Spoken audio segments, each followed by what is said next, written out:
The Adventures of Sherlock Holmes by Sir Arthur Conan Doyle. Adventure 4. The Boscombe Valley Mystery. We were seated at breakfast one morning, my wife and I, when the maid brought in a telegram. It was from Sherlock Holmes, and ran in this way. "Have you a couple of days to spare? Have just been wired for from the west of England in connection with Boscombe Valley tragedy. Shall be glad if you will come with me. Air and scenery perfect. Leave Paddington by the 11:15. "What do you say, dear?" said my wife, looking across at me. "Will you go?" "I really don't know what to say. I have a fairly long list at present." "Oh, Anstruther would do your work for you. You have been looking a little pale lately. I think that the change would do you good. And you are always so interested in Mr. Sherlock Holmes's cases." "I should be ungrateful if I were not, seeing what I gained through one of them," I answered. "But if I am to go, I must pack at once, for I have only half an hour." My experience of camp life in Afghanistan had at least had the effect of making me a prompt and ready traveller. My wants were few and simple, so that in less than the time stated, I was in a cab with my valise, rattling away to Paddington Station. Sherlock Holmes was pacing up and down the platform, his tall, gaunt figure made even gaunter and taller by his long grey travelling cloak and close-fitting cloth cap. "It is really very good of you to come, Watson," said he. "It makes a considerable difference to me, having someone with me on whom I can thoroughly rely. Local aid is always either worthless or else biased. If you will keep the two corner seats, I shall get the tickets." We had the carriage to ourselves, save for an immense litter of papers which Holmes had brought with him. Among these he rummaged and read, with intervals of note-taking and of meditation, until we were past Reading. Then he suddenly rolled them all into a gigantic ball and tossed them up onto the rack. "Have you heard anything of the case?" he asked. "Not a word. I have not seen a paper for some days." "The London press has not had very full accounts. I have just been looking through all the recent papers in order to master the particulars. It seems from what I gather to be one of those simple cases which are so extremely difficult." "That sounds a little paradoxical." "But it is profoundly true. Singularity is almost invariably a clue. The more featureless and commonplace a crime is, the more difficult it is to bring it home. In this case, however, they have established a very serious case against the son of the murdered man." "It is a murder, then?" "Well, it is conjectured to be so. I shall take nothing for granted until I have the opportunity of looking personally into it. I will explain the state of things to you as far as I have been able to understand it in a very few words. Boscombe Valley is a country district not very far from Ross in Herefordshire. The largest landed proprietor in that part is a Mr. John Turner, who made his money in Australia and returned some years ago to the old country. One of the farms which he held, that of Hatherley, was lent to Mr. Charles McCarthy, who was also an ex-Australian. The men had known each other in the colonies, so that it was not unnatural that when they came to settle down that they should do so as near each other as possible. Turner was apparently the richer man, so McCarthy became his tenant, but still remained, it seems, upon terms of perfect equality, as they were frequently together. McCarthy had one son, a lad of 18, and Turner had an only daughter of the same age, but neither of them had wives living. They appear to have avoided the society of the neighbouring English families, and to have led retired lives, though both the McCarthys were fond of sport, and were frequently seen at the race meetings of the neighbourhood. McCarthy kept two servants, a man and a girl. Turner had a considerable household, some half-dozen at the least. That is as much as I have been able to gather about the families. Now for the facts. On June 3rd, that is Monday last, McCarthy left his house at Hatherley about 3 in the afternoon and walked down to the Boscombe Pool, which is a small lake formed by the spreading out of the stream which runs down the Boscombe Valley. He had been out with his serving-man in the morning at Ross, and he had told the man that he must hurry, as he had an appointment of importance to keep at 3. From that appointment he never came back alive. From Hatherley farmhouse to the Boscombe Pool is a quarter of a mile, and 2 people saw him as he passed over this ground. One was an old woman, whose name is not mentioned, and the other was William Crowder, a gamekeeper in the employ of Mr. Turner. Both these witnesses deposed that Mr. McCarthy was walking alone. The gamekeeper adds that within a few minutes of his seeing Mr. McCarthy pass, he had seen his son, Mr. James McCarthy, going the same way with a gun under his arm. To the best of his belief, the father was actually in sight at the time, and the son was following him. He thought no more of the matter until he heard in the evening of the tragedy that had occurred. The two McCarthys were seen after the time when William Crowder, the gamekeeper, lost sight of them. The Boscombe Pool is thickly wooded round, with just a fringe of grass and of reeds round the edge. A girl of 14, Patience Moran, who is the daughter of the lodgekeeper of the Boscombe Valley estate, was in one of the woods picking flowers. She states that while she was there she saw, at the border of the wood and close by the lake, Mr. McCarthy and his son, and that they appeared to be having a violent quarrel. She heard Mr. McCarthy the elder using very strong language to his son, and she saw the latter raise up his hand as if to strike his father. She was so frightened by their violence that she ran away and told her mother when she reached home that she had left the two McCarthys quarrelling near Boscombe Pool, and that she was afraid that they were going to fight. She had hardly said the words when young Mr. McCarthy came running up to the lodge to say that he had found his father dead in the wood, and to ask for the help of the lodgekeeper. He was much excited, without either his gun or his hat, and his right hand and sleeve were observed to be stained with fresh blood. On following him, they found the dead body stretched out upon the grass beside the pool. The head had been beaten in by repeated blows of some heavy and blunt weapon. The injuries were such as might very well have been inflicted by the butt end of his son's gun, which was found lying on the grass within a few paces of the body. Under these circumstances the young man was instantly arrested, and a verdict of wilful murder having been returned at the inquest on Tuesday, he was on Wednesday brought before the magistrates at Ross, who have referred the case to the next assizes. Those are the main facts of the case, as they came out before the coroner and the police court. "I could hardly imagine a more damning case," I remarked. "If ever circumstantial evidence pointed to a criminal, it does so here." "Circumstantial evidence is a very tricky thing," answered Holmes thoughtfully. "It may seem to point very straight to one thing, but if you shift your own point of view a little, you may find it pointing in an equally uncompromising manner to something entirely different. It must be confessed, however, that the case looks exceedingly grave against the young man, and it is very possible that he is indeed the culprit.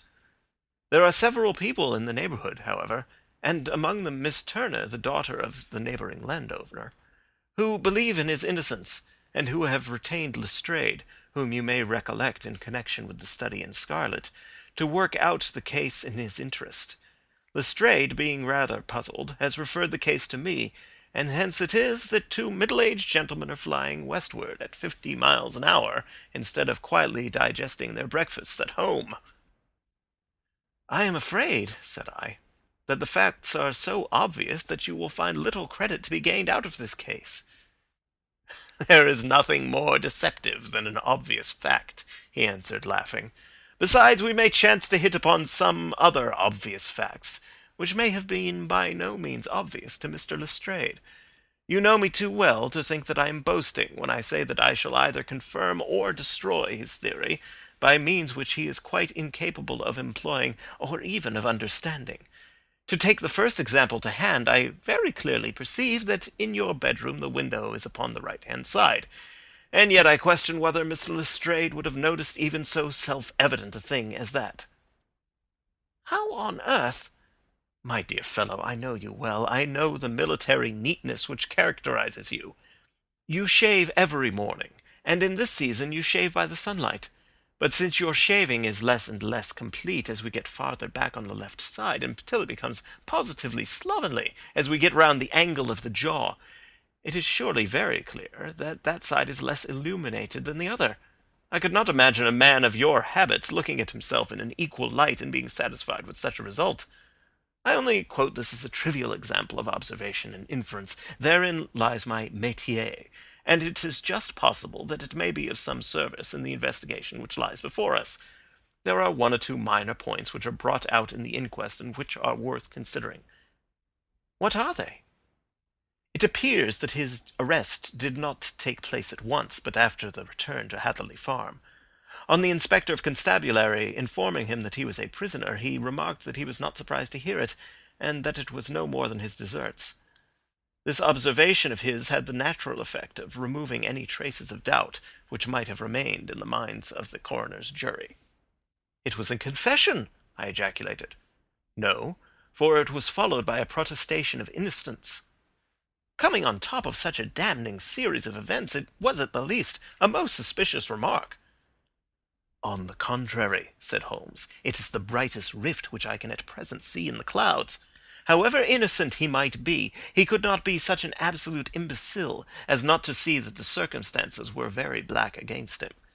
Had he appeared surprised at his own arrest, or feigned indignation at it, I should have looked upon it as highly suspicious, because such surprise or anger would not be natural under the circumstances, and yet might appear to be the best policy to a scheming man. His frank acceptance of the situation marks him as either an innocent man, or else as a man of considerable self-restraint and firmness. As to his remark about his deserts, it was also not unnatural, if you consider that he stood beside the dead body of his father, and that there is no doubt that he had that very day so far forgotten his filial duty as to bandy words with him, and even, according to the little girl whose evidence is so important, to raise his hand as if to strike him.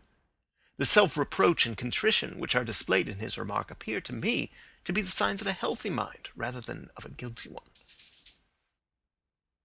I shook my head. "Many men have been hanged on far slighter evidence," I remarked. "So they have, and many men have been wrongfully hanged." "What is the young man's own account of the matter?"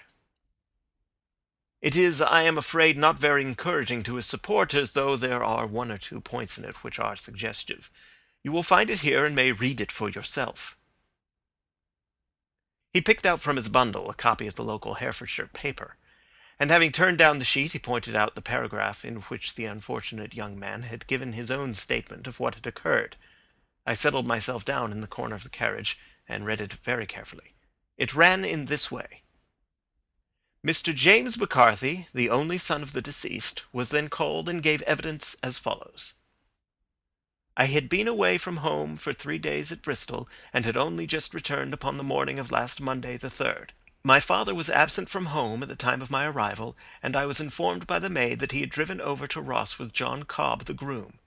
Shortly after my return I heard the wheels of his trap in the yard, and, looking out of my window, I saw him get out and walk rapidly out of the yard, though I was not aware in which direction he was going. I then took my gun and strolled out in the direction of the Boscombe Pool with the intention of visiting the rabbit warren which is upon the other side. On my way I saw William Crowder, the gamekeeper, as he had stated in his evidence, but he is mistaken in thinking that I was following my father. I had no idea that he was in front of me. When about 100 yards from the pool I heard a cry of coo-ee, which is a usual signal between my father and myself. I then hurried forward, and found him standing by the pool. He appeared to be much surprised at seeing me, and asked me rather roughly what I was doing there. A conversation ensued which led to high words and almost to blows, for my father was a man of a very violent temper. Seeing that his passion was becoming ungovernable, I left him and returned towards Hatherley Farm. I had not gone more than 150 yards, however, when I heard a hideous outcry behind me, which caused me to run back again. I found my father expiring upon the ground with his head terribly injured. I dropped my gun and held him in my arms, but he almost instantly expired. I knelt beside him for some minutes, and then made my way to Mr. Turner's lodge-keeper, his house being the nearest, to ask for assistance. I saw no one near my father when I returned, and I have no idea how he came by his injuries. He was not a popular man, being somewhat cold and forbidding in his manners. But he had, as far as I know, no active enemies. I know nothing further of the matter." The Coroner: "Did your father make any statement to you before he died?" Witness: "He mumbled a few words, but I could only catch some allusion to a rat." The Coroner: "What did you understand by that?" Witness: "It conveyed no meaning to me. I thought that he was delirious." The Coroner: "What was the point upon which your father had this final quarrel?" Witness: "I should prefer not to answer." The Coroner: "I am afraid that I must press it." Witness: "It is really impossible for me to tell you. I can assure you that it has nothing to do with the sad tragedy which followed." The coroner. That is for the court to decide. I need not point out to you that your refusal to answer will prejudice your case considerably in any future proceedings which may arise. Witness. I still must refuse. The coroner. I understand that the cry of cooee was a common signal between you and your father. Witness. It was. The coroner. How was it then that he uttered it before he saw you and before he even knew that you had returned from Bristol? Witness, with considerable confusion. I do not know. A juryman. Did you see nothing which aroused your suspicions when you returned on hearing the cry and found your father fatally injured? Witness. Nothing definite. The coroner. What do you mean? Witness. I was so disturbed and excited as I rushed out into the open that I could think of nothing except my father. Yet I have a vague impression that as I ran forward, something lay upon the ground to the left of me. It seemed to be something grey in colour, a coat of some sort, or a plaid perhaps. When I rose from my father, I looked round for it, but it was gone. Do you mean that it had disappeared before you went to help? Yes, it was gone. You cannot say what it was? No, I had a feeling something was there. How far from the body? 12 yards or so. And how far from the edge of the wood? About the same. Then if it was removed, it was while you were within 12 yards of it? Yes, but with my back towards it. This concluded the examination of the witness. I see, said I as I glanced down the column, that the coroner in his concluding remarks was rather severe upon young McCarthy. He calls attention, and with reason, to the discrepancy about his father having signalled to him before seeing him, and also to his refusal to give details of his conversation with his father, and his singular account of his father's dying words. They are all, as he remarks, very much against the son. Holmes laughed softly to himself, and stretched himself out upon the cushioned seat. Both you and the coroner have been at some pains, said he, to single out the very strongest points in the young man's favour. Don't you see that you alternately give him credit for having too much imagination and too little? Too little if he could not invent a cause of quarrel which would give him the sympathy of the jury.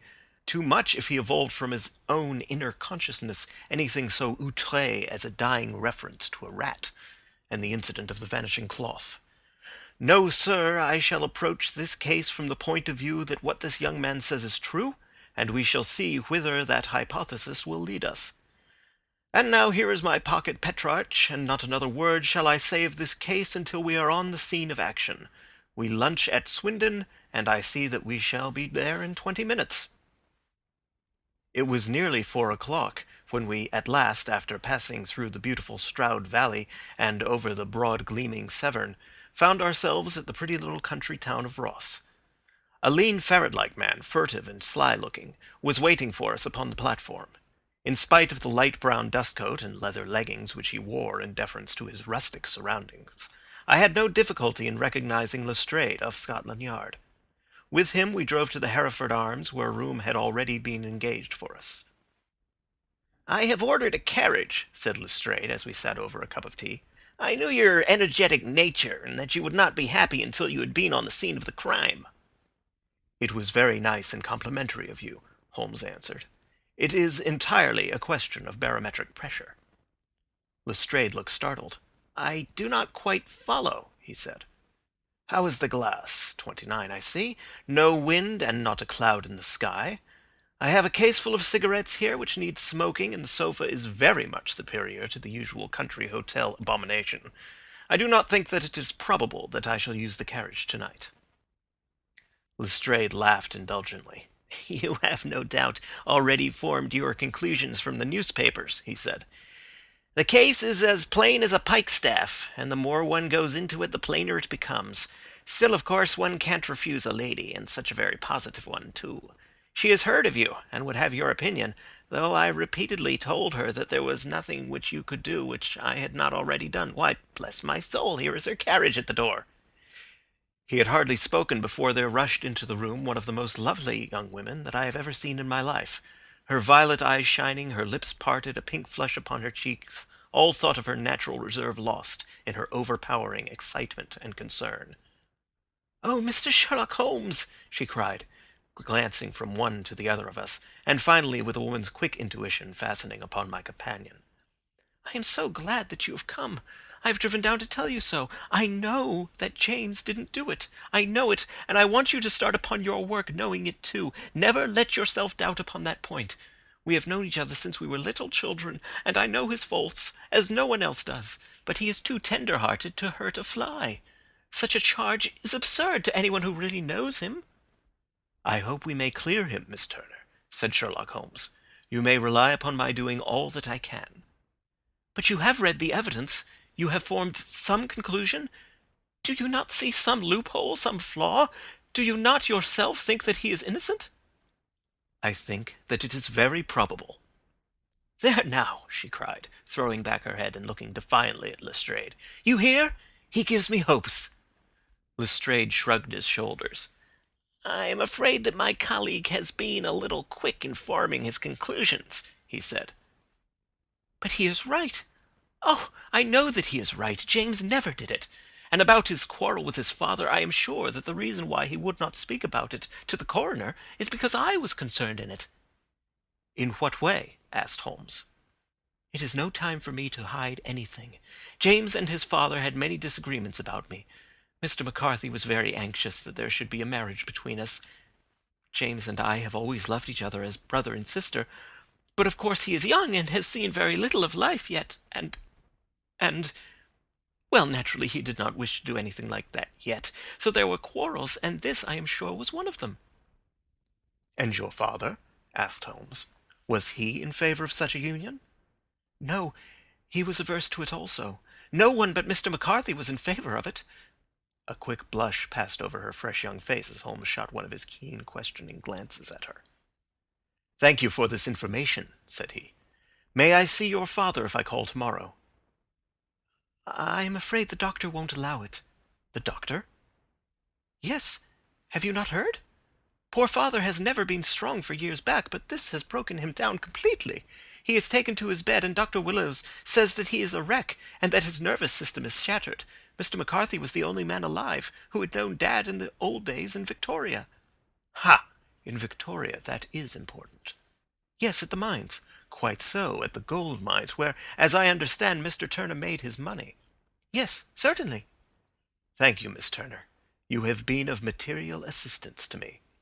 "You will tell me if you have any news tomorrow. No doubt you will go to the prison to see James. Oh, if you do, Mr. Holmes, do tell him that I know him to be innocent." "I will, Miss Turner." "I must go home now, for Dad is very ill, and he misses me so if I leave him. Goodbye, and God help you in your undertaking." She hurried from the room as impulsively as she had entered, and we heard the wheels of her carriage rattle off down the street. "I am ashamed of you, Holmes," said Lestrade with dignity after a few minutes' silence. "Why should you raise up hopes which you are bound to disappoint? I am not over-tender of heart, but I call it cruel." "I think that I see my way to clearing James McCarthy," said Holmes.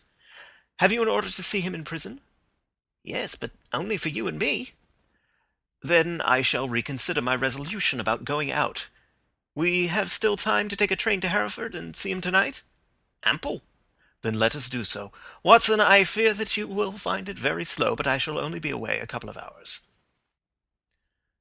I walked down to the station with them, and then wandered through the streets of the little town, finally returning to the hotel, where I lay upon the sofa, and tried to interest myself in a yellow-backed novel.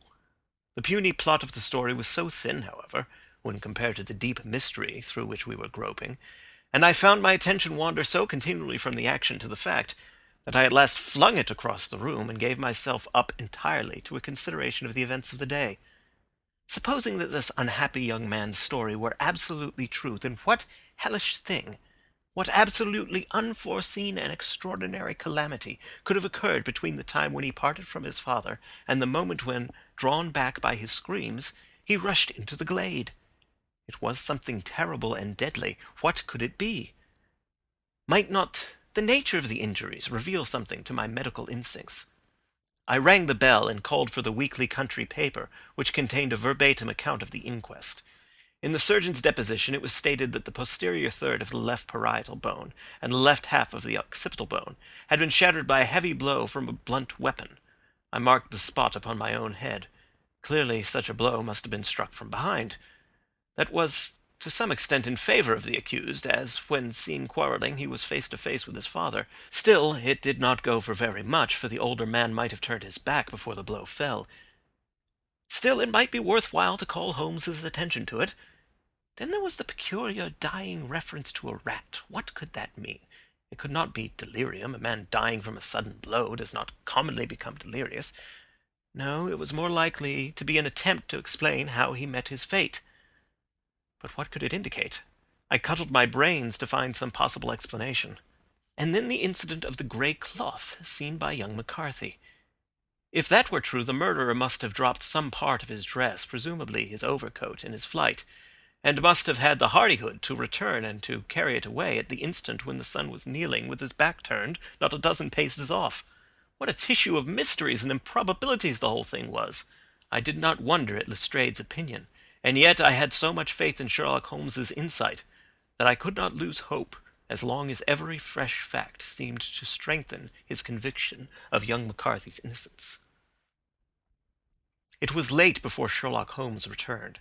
He came back alone, for Lestrade was staying in lodgings in the town. "The glass still keeps very high," he remarked as he sat down. "It is of importance that it should not rain before we are able to go over the ground. On the other hand, a man should be at his very best and keenest for such a nice work as that, and I did not wish to do it when fagged by a long journey. I have seen young McCarthy." "And what did you learn from him?" "Nothing." "Could he throw no light?" "None at all. I was inclined to think at one time that he knew who had done it and was screening him or her. But I am convinced now that he is as puzzled as everyone else. He is not a very quick-witted youth, though comely to look at, and I should think sound at heart." "I cannot admire his taste," I remarked, "if it is indeed a fact that he was averse to a marriage with so charming a young lady as this Miss Turner." "Ah, thereby hangs a rather painful tale. This fellow is madly, insanely in love with her, but some 2 years ago, when he was only a lad, and before he really knew her, for she had been away 5 years at a boarding school, what does the idiot do but get into the clutches of a barmaid in Bristol and marry her at a registry office? No one knows a word of the matter, but you can imagine how maddening it must be to him to be upbraided for not doing what he would give his very eyes to do, but which he knows to be absolutely impossible. It was sheer frenzy of this sort which made him throw his hands up into the air when his father, at their last interview, was goading him on to propose to Miss Turner. On the other hand, he had no means of supporting himself, and his father, who was by all accounts a very hard man, would have thrown him over utterly had he known the truth. It was with his barmaid wife that he had spent the last 3 days in Bristol, and his father did not know where he was. Mark that point. It is of importance. Good has come out of evil, however, for the barmaid, finding from the papers that he is in serious trouble and likely to be hanged, has thrown him over utterly and has written to him to say that she has a husband already in the Bermuda dockyard, so that there is really no tie between them. I think that bit of news has consoled young McCarthy for all that he has suffered." "But if he is innocent, who has done it?" "Ah, who? I would call your attention very particularly to 2 points. One is that the murdered man had an appointment with someone at the pool, and that the someone could not have been his son, for his son was away, and he did not know when he would return. The second is that the murdered man was heard to cry coo-ee before he knew that his son had returned. Those are the crucial points upon which the case depends. And now let us talk about George Meredith, if you please, and we shall leave all minor matters until tomorrow." There was no rain, as Holmes had foretold, and the morning broke bright and cloudless. At 9 o'clock Lestrade called for us with the carriage, and we set off for Hatherley Farm and the Boscombe Pool. "Very serious news this morning," Lestrade observed. "It is said that Mr. Turner of the Hole is so ill that his life is despaired of." "An elderly man, I presume?" said Holmes. "About 60. But his constitution has been shattered by his life abroad, and he has been in failing health for some time. This business has had a very bad effect upon him. He was an old friend of McCarthy's, and, I may add, a great benefactor to him, for I have learned that he gave him Hatherley Farm rent-free." "Indeed, that is interesting," said Holmes. "Oh, yes. In 100 other ways he has helped him. Everybody about here speaks of his kindness to him." "Really? Does it not strike you as a little singular that this McCarthy, who appears to have had little of his own, and to have been under such obligations to Turner, should still talk of marrying his son to Turner's daughter, who is presumably heiress to the estate, and that in such a very cocksure manner, as if it were merely a case of proposal and all else would follow? It is the more strange since we know that Turner himself was averse to the idea. The daughter told us as much. Do you not deduce something from that?" "We have got to the deduces and the inferences," said Lestrade, winking at me. "I find it hard enough to tackle facts home without flying away after theories and fancies." "You are right," said Holmes demurely. "You do find it very hard to tackle the facts." "Anyhow, I have grasped one fact which you seem to find it difficult to get hold of," replied Lestrade with some warmth. "And that is?" "That McCarthy Sr. met his death from McCarthy Jr., and that all theories to the contrary are the merest moonshine." "Well, moonshine is a brighter thing than fog," said Holmes, laughing. "But I am very much mistaken if this is not Hatherley Farm upon the left." "Yes, that is it." It was a widespread, comfortable-looking building, 2 stories, slate-roofed, with great yellow blotches of lichen upon the grey walls. The drawn blinds and the smokeless chimneys, however, gave it a stricken look, as though the weight of this horror still lay heavy upon it. We called at the door, when the maid, at Holmes's request, showed us the boots which her master wore at the time of his death, and also a pair of the son's, though not the pair which he had then had. Having measured these very carefully from 7 or 8 different points, Holmes desired to be led to the courtyard, from which we all followed the winding track which led to Boscombe Pool. Sherlock Holmes was transformed when he was hot upon such a scent as this. Men who had only known the quiet thinker and logician of Baker Street would have failed to recognize him. His face flushed and darkened. His brows were drawn into 2 hard black lines, while his eyes shone out from beneath them with a steely glitter. His face was bent downward, his shoulders bowed, his lips compressed, and the veins stood out like whipcord in his long sinewy neck. His nostrils seemed to dilate with a purely animal lust for the chase, and his mind was so absolutely concentrated upon the matter before him that a question or remark fell unheeded upon his ears, or at the most only provoked a quick, impatient snarl in reply. Swiftly and silently he made his way along the track which ran through the meadows, and so by way of the woods to the Boscombe Pool. It was damp, marshy ground, as is all that district, and there were marks of many feet, both upon the path and amid the short grass which bounded it on either side. Sometimes Holmes would hurry on, sometimes stop dead, and once he made quite a little detour into the meadow. Lestrade and I walked behind him, the detective indifferent and contemptuous, while I watched my friend with the interest which sprang from the conviction that every one of his actions was directed towards a definite end. The Boscombe Pool, which is a little reed-girt sheet of water some 50 yards across, is situated at the boundary between the Hatherley Farm and the private park of the wealthy Mr. Turner. Above the woods which lined it upon the farther side we could see the red, jutting pinnacles which marked the site of the rich landowner's dwelling.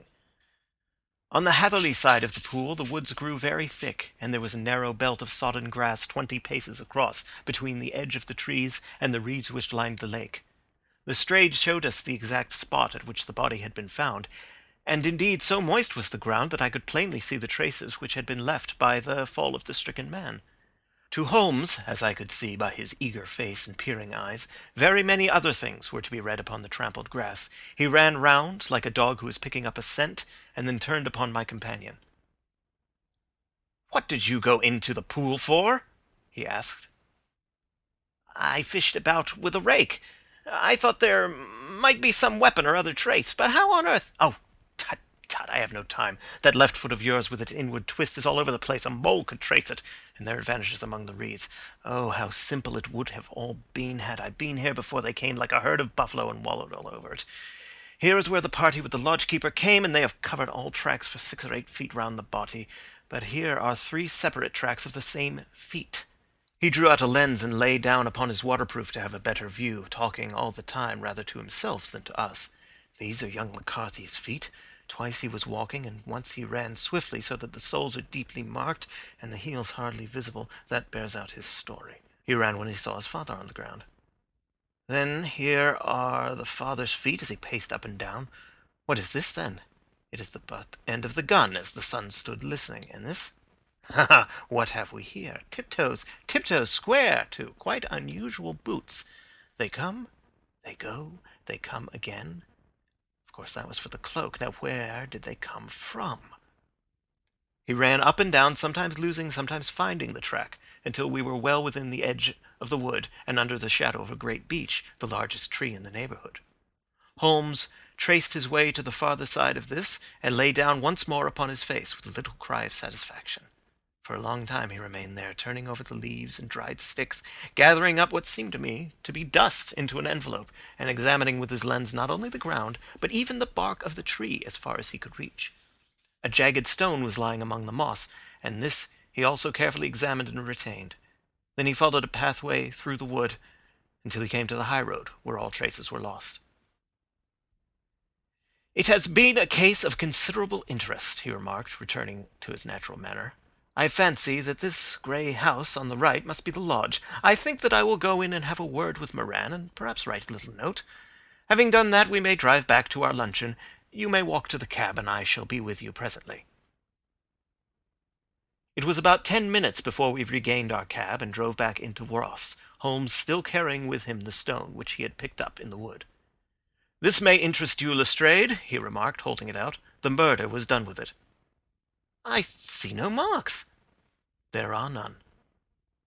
"How do you know, then?" "The grass was growing under it. It had only lain there a few days. There was no sign of a place whence it had been taken. It corresponds with the injuries. There is no sign of any other weapon." "And the murderer?"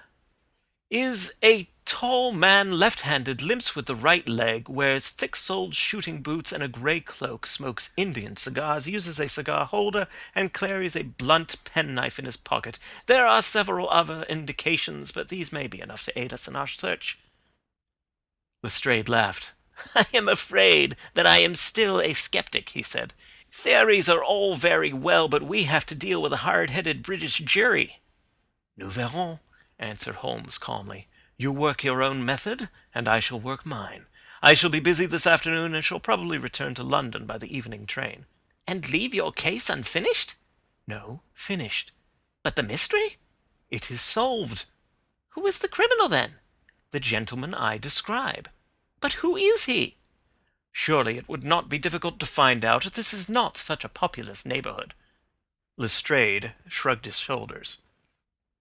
"I am a practical man," he said, "and I really cannot undertake to go about the country looking for a left-handed gentleman with a game leg. I should become the laughing-stock of Scotland Yard." "All right," said Holmes quietly. "I have given you the chance. Here are your lodgings. Goodbye. I shall drop you a line before I leave." Having left Lestrade at his rooms, we drove to our hotel, where we found lunch upon the table. Holmes was silent and buried in thought, with a pained expression upon his face, as one who finds himself in a perplexing position. "Look here, Watson," he said when the cloth was cleared. "Just sit down in this chair, and let me preach to you for a little. I don't know quite what to do, and I should value your advice. Light a cigar, and let me expound." "Pray do so." "Well, now, in considering this case, there are 2 points about young McCarthy's narrative which struck us both instantly, although they impressed me in his favour and you against him. One was the fact that his father should, according to his account, cry "Cooey" before seeing him. The other was his singular dying reference to a rat. He mumbled several words, you understand, but that was all that caught the son's ear. Now, from this double point our research must commence, and we will begin it by presuming that what the lad says is absolutely true. What of this cooey, then? Well, obviously it could not have been meant for the son. The son, as far as he knew, was in Bristol. It was mere chance that he was within earshot. The cooey was meant to attract the attention of whoever it was that he had the appointment with. But cooey is a distinctly Australian cry, and one which is used between Australians. There is a strong presumption that the person whom McCarthy expected to meet him at Boscombe Pool was someone who had been in Australia. What of the rat, then? Sherlock Holmes took a folded paper from his pocket and flattened it out on the table. "This is a map of the colony of Victoria," he said. "I wired to Bristol for it last night." He put his hand over part of the map. "What do you read?" "A rat," I read. And now he raised his hand. Ballarat! Quite so. That was the word the man uttered, and of which his son only caught the last two syllables. He was trying to utter the name of his murderer, so-and-so of Ballarat. "It is wonderful!" I exclaimed. "It is obvious.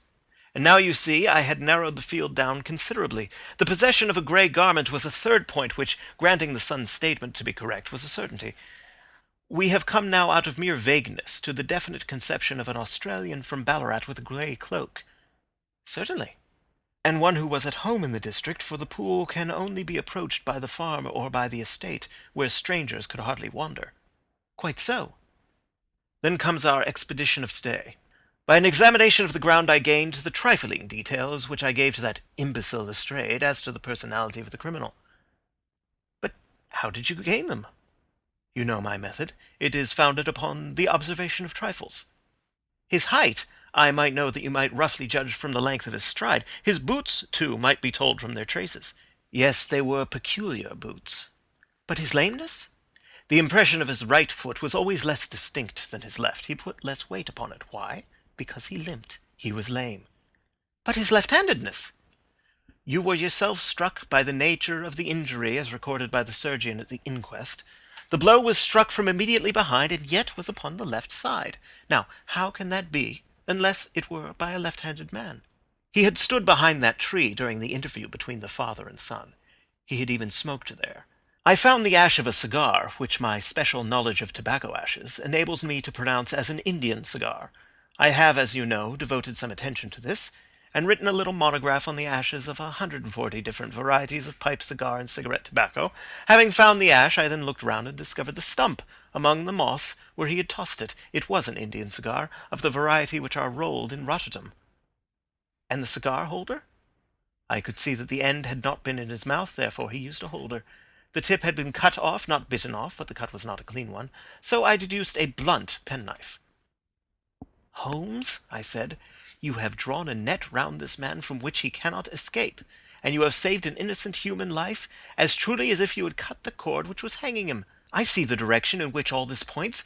The culprit is—" "Mr. John Turner," cried the hotel waiter, opening the door of our sitting-room and uttering in a visitor.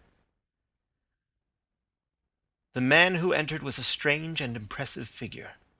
His slow, limping step and bowed shoulders gave the appearance of decrepitude, and yet his hard, deep-lined, craggy features and his enormous limbs showed that he was possessed of unusual strength of body and of character.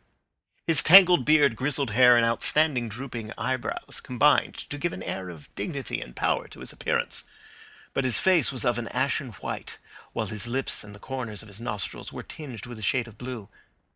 It was clear to me at a glance that he was in the grip of some deadly and chronic disease. "Pray sit down on the sofa," said Holmes gently. "You had my note?" "Yes, the lodge-keeper brought it up. You said that you wished to see me here to avoid scandal." "I thought people would talk if I went to the hall." "And why did you wish to see me?"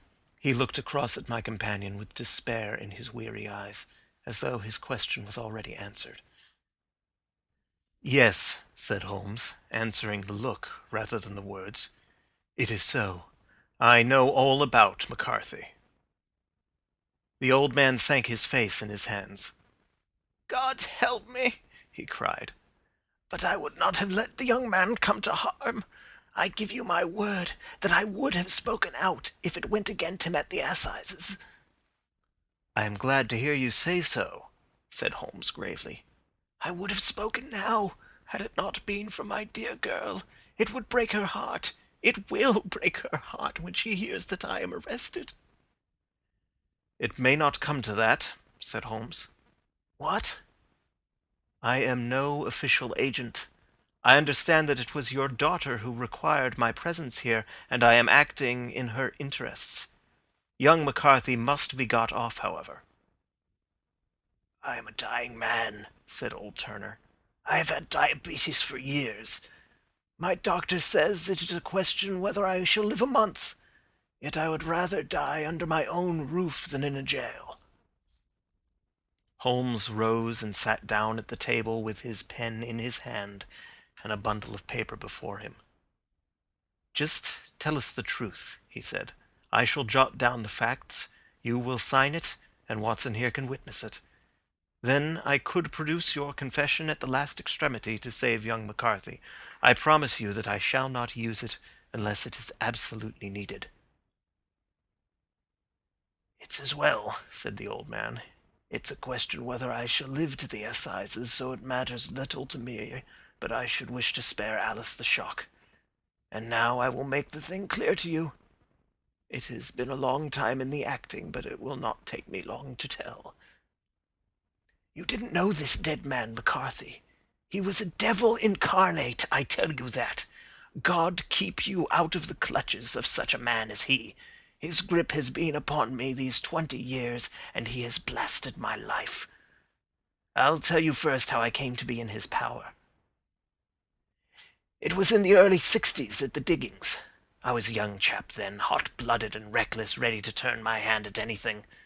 I got among bad companions, took to drink, had no luck with my claim, took to the bush, and in a word became what you would call over here a highway robber.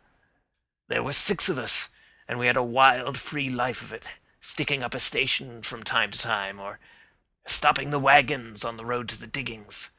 Black Jack of Ballarat was the name I went under, and our party is still remembered in the colony as the Ballarat Gang. One day, a gold convoy came down from Ballarat to Melbourne, and we lay in wait for it and attacked it. There were 6 troopers and 6 of us, so it was a close thing, but we emptied 4 of their saddles at the first volley. 3 of our boys were killed, however, before we got the swag. I put my pistol to the head of the wagon driver, who was this very man McCarthy. I wished to the Lord that I had shot him then, but I spared him, though I saw his wicked little eyes fixed on my face as though to remember every feature. We got away with the gold, became wealthy men, and made our way over to England without being suspected. There I parted from my old pals and determined to settle down to a quiet and respectable life. I bought this estate, which chanced to be in the market, and I set myself to do a little good with my money to make up for the way in which I had earned it. I married too, and though my wife died young, she left me my dear little Alice. Even when she was just a baby, her wee hand seemed to lead me down the right path as nothing else had ever done. In a word, I turned over a new leaf and did my best to make up for the past. All was going well when McCarthy laid his grip upon me. I had gone up to town about an investment, and I met him in Regent Street with hardly a coat to his back or a boot to his foot. "Here we are, Jack," says he, touching me on the arm. "We'll be as good as a family to you. There's 2 of us, me and my son, and you can have the keeping of us.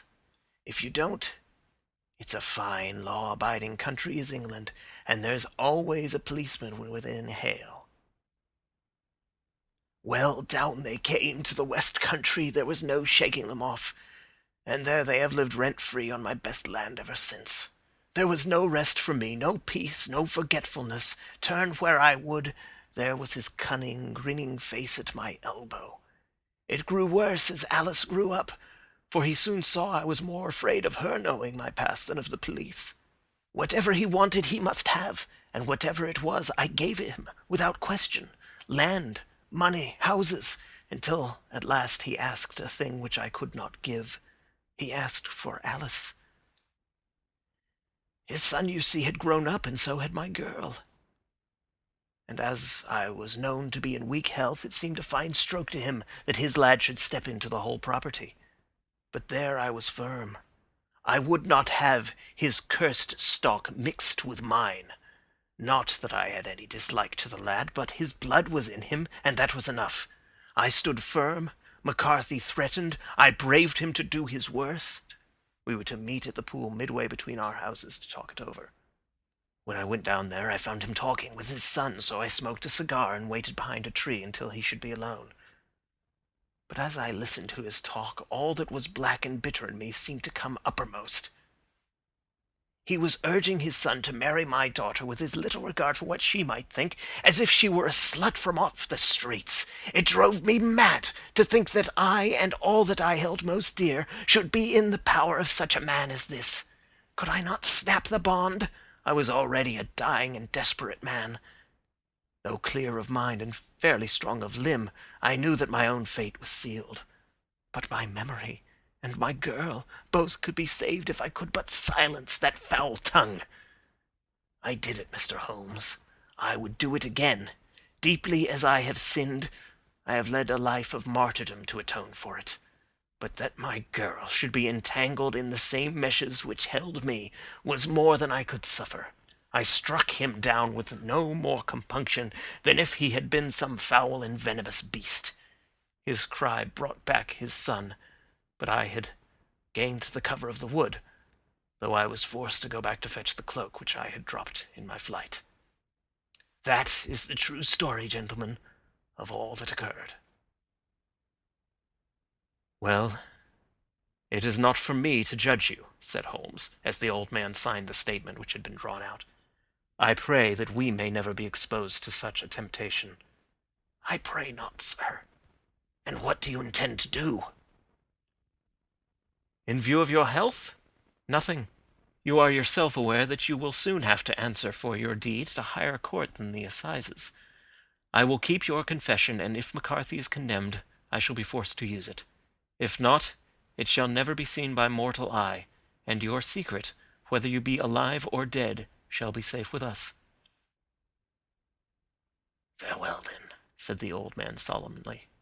Your own deathbeds, when they come, will be the easier for the thought of the peace which you have given to mine. Tottering and shaking in all his giant frame, he stumbled slowly from the room. God help us, said Holmes after a long silence. Why does fate play such tricks with poor, helpless worms?